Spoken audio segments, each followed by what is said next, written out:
Indonesia merupakan negara dengan jumlah gunung api aktif terbanyak di Asia, bahkan ketiga terbanyak di dunia. Menurut data yang dikeluarkan oleh World Atlas pada tahun 2019, Indonesia menduduki peringkat ketiga sebagai negara dengan gunung api terbanyak di dunia dengan total 139 gunung api aktif. Jumlah tersebut masih menjadi yang terbanyak di benua Asia, tetapi masih di bawah Rusia dan juga Amerika Serikat. Gunung api di Indonesia tersebar dari barat hingga ke timur. Kebanyakan berlokasi di zona subduksi seperti pantai barat Sumatera, selatan Pulau Jawa, Maluku, dan juga utara Papua.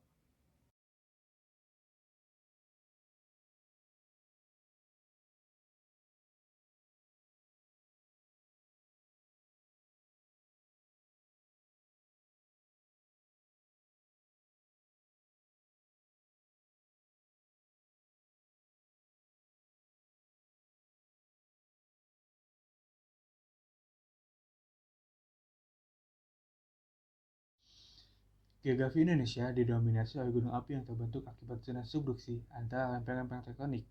Posisi Indonesia yang terletak pada pertemuan tiga lempeng tektonik aktif, yaitu Eurasia, lempeng Pasifik, dan juga lempeng Indo-Australia, menyebabkan tingginya aktivitas tektonisme.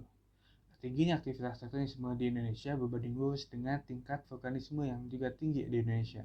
Selain itu, Indonesia merupakan bagian dari Ring of Fire atau cincin api Pasifik, yang merupakan daratan gunung api yang membentang dari pantai barat Amerika Selatan menuju Amerika Utara, meningkat ke Kanada, lalu ke Jepang, Indonesia, Kepulauan Oseania, hingga ke Selandia Baru.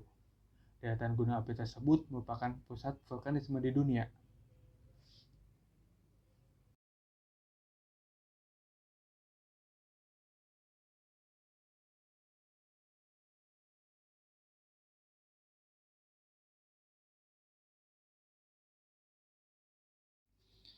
Berdasarkan catatan sejarah, Indonesia telah mengalami berbagai letusan-letusan dahsyat.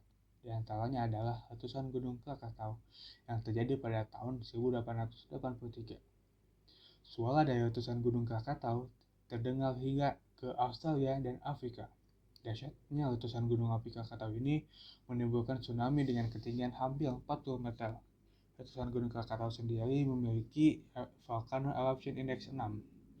Selanjutnya adalah letusan Gunung Api Tambora yang terjadi pada tahun 1815. Letusan ini disebut oleh para peneliti sebagai letusan gunung api terdahsyat sepanjang sejarah manusia modern. Letusan ini mengakibatkan perubahan iklim secara global. Letusan Gunung Tambora memiliki Volcano Eruption Index 7. Dan letusan terdahsyat yang pernah dialami oleh Indonesia adalah letusan Gunung Api Toba yang terjadi pada 75.000 tahun yang lalu. Letusan ini merupakan letusan terdahsyat sepanjang sejarah umat manusia dan konon katanya hampir menyebabkan kepunahan manusia dengan hanya menyisakan sekitar 15.000 orang saja tersisa di dunia. Letusan Gunung Toba memiliki Volcano Eruption Index 8. Tiga letusan tersebut merupakan letusan-letusan dahsyat di Indonesia dan juga di dunia.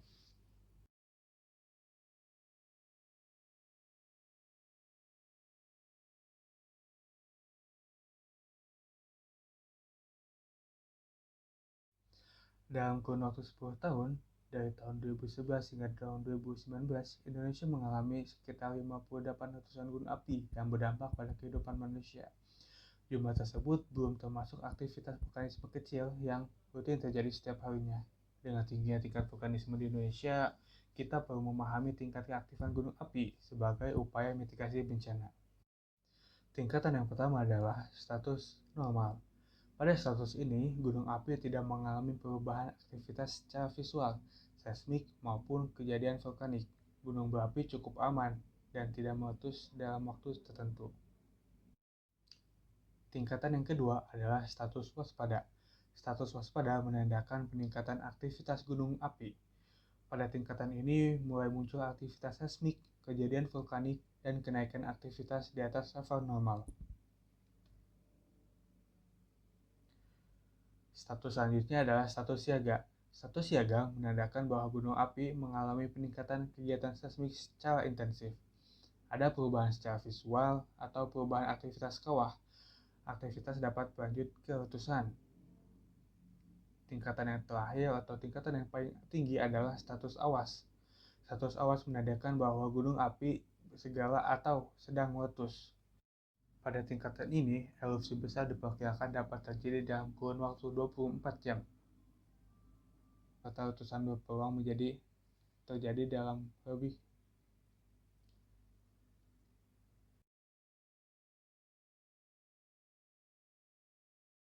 Sebelum terjadi letusan gunung api, ada baiknya kita bersiap-siap.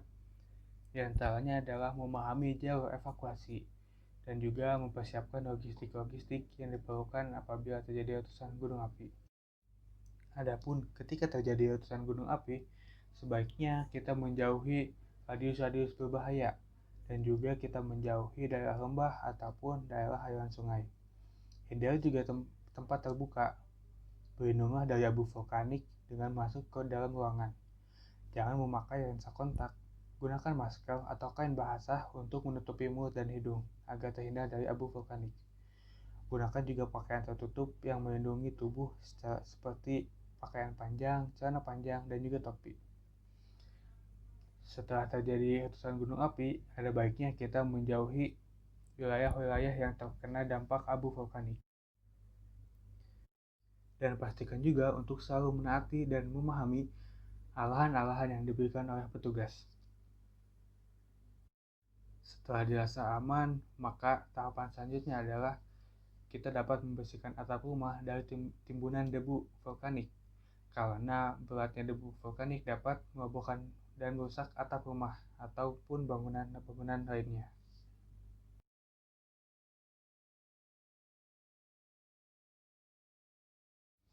Selain hal tersebut, kita juga direkomendasikan untuk memiliki aplikasi analis personal dan juga Magma Indonesia pada ponsel masing-masing. Aplikasi ini sangat berguna untuk mengetahui tingkat resiko dan ancaman bencana pada suatu daerah. Selain itu, kita juga dapat memantau aktivitas vulkanik melalui aplikasi ini. Dengan memiliki aplikasi ini, kita dapat meningkatkan kesiapsiagaan bencana terhadap ancaman bencana erupsi gunung api.